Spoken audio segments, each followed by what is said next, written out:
Так, мекендештер, мен аябай бир сонун павильонго келдим. Бул жерде траектория роста деп коет экен. Азыр менин кандай десем, личностный ростумга кандай десем, тестировать этип туруп, аны кандай мага эмне керек, кандай запростор бар, психологический жактан ошолорду мага тесттен өтүшү керек. Акысыз, бул форумдун алкагында акысыз болуп жаткан, ошого азыр жазылдым.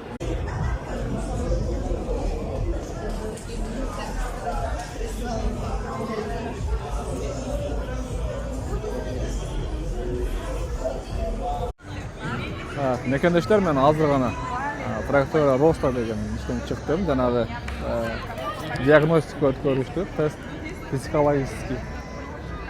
Менин психологический состояниемди определить беришти. Куда дурали? Азыр специалисттер менен сүйлөшүп, эгерчи неме болбосо результатын да кошом видеого. Рахмат.